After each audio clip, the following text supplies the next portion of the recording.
Hey guys, Handy Andy down here at Discover Aquatics shop. We got a unboxing today from Sustainable Aquatics. So we get a lot of our aquaculture things from them. As you can see, glowfish on the freshwater side.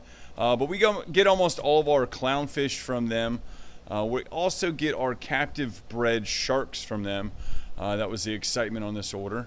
Yeah, here's some of those clownfish. If you remember, we did a big tour of their facility down in Tennessee.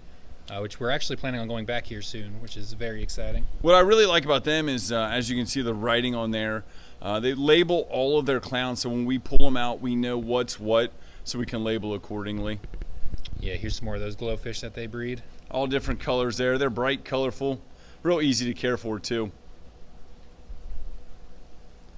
Then here we have some of the clowns going into the tank. Also one of our gym tanks in Cortez angelfish. Yep, Cortez. Black ice clown, see, as you can see labeled on there, so we know exactly what they are, so we can pass that information along to you guys. Mocha clowns, those guys are a mix between a black and an orange. The orange storms there, you can see that real cool pattern.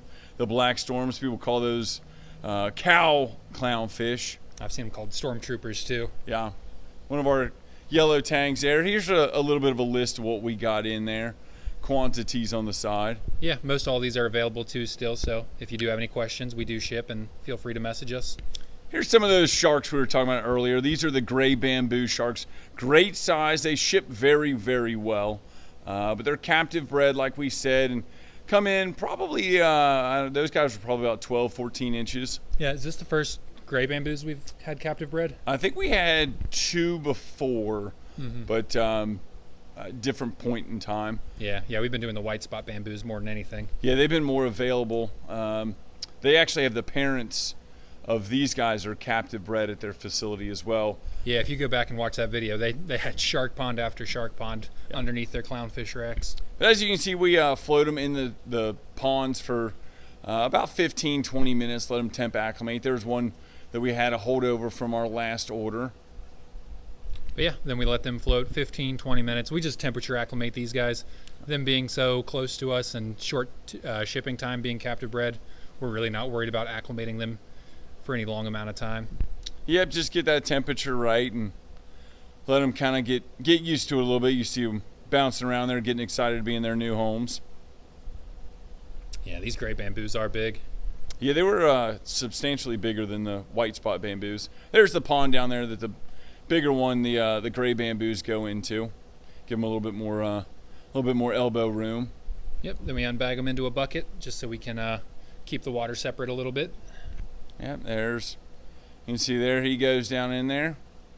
So the nice part about these guys being captive bred is they eat just about everything that we have fed them, offered.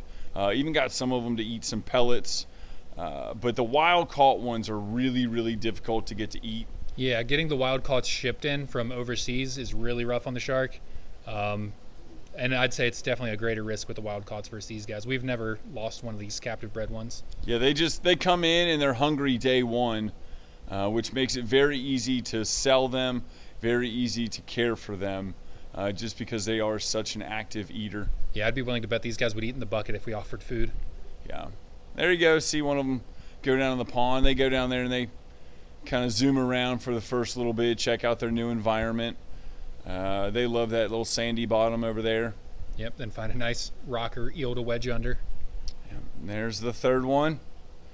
Yeah, these guys are real easy to care for. I know they get bigger. They produce a little bit more waste, but like we said, being captive bred, they're so much hardier. You see them go over there, take a little nap from their shipping adventure. Yeah, as far as a sturdy shark, both these species are probably as good as it gets. Here's the little white spot bamboos. You can see these guys are quite a bit smaller than the other one when we get them in, but equally as durable and as hardy. They go right in, and we probably fed them a couple hours later. Yeah, I think 2 hours later they were eating krill. Yeah. Now you see the glowfish that we get from them as well. Put a couple of those guys in. These are the greens. Yep, same thing. Temperature acclimate them and get them in the water. You see you want to blast the color on the freshwater side. This is about as easy as it gets. Yeah, and these guys, a lot of people think they're injected or dyed. These guys are actually genetically modified. So if they did breed in your tank, it would actually breed true to the colors. So nothing's been physically done to these individual fish. It was the first generation when they were embryos, they were injected. And for a little fun, this is our Japanese dragon eel we got in. This was not from Sustainable. This is not captive bred, but who doesn't like a nice dragon eel? Yeah, he was too cool not to include in this video. Yeah, we had a pair of them last year. One of the most personable eels you have. Then here they are. This was same day, a few hours later. The white spot's coming out to eat some krill here. It's funny, they'll all be sleeping and you put a little bit of food in there and it's just like the dinner bell rings and they all come flying out to eat. You see them chomping away though. Go shrimp, krill. Even at this size, you can throw some brine and mysis shrimp in there and they'll eat that up. But pretty much anything that's meaty, they'll enjoy thoroughly. Yeah, I've had a lot of good luck getting little baby sharks to eat brine shrimp, especially when they come in so small. Yeah, that's the other nice part. When we get these guys from Sustainable, they're several months old and they're past their fragile point. Yeah, well established, nothing they won't eat. Yeah. You can see the California ray down there with the sharks. They all seem to get along quite well. It's funny when, like I said, when that food goes in there, the dinner bell rings and everything comes out to enjoy. You see them chowing down. Yeah, we've had great success with the last few rounds of California rays too. Yeah, they come in doing pretty well. I think they love that open pond down there. You can see a couple eels down there, the zebra and the snowflake. Got a little rabbit fish down there, help out with the cleanup crew. Yeah, these rabbits are actually captive bred too. Yeah, we get those from Biota. Those guys came in as 1.5 inches or so, and they're probably about a year old. Came back from different customers for various reasons, but they're great for cleaning up leftover food and keeping the algae under control under there.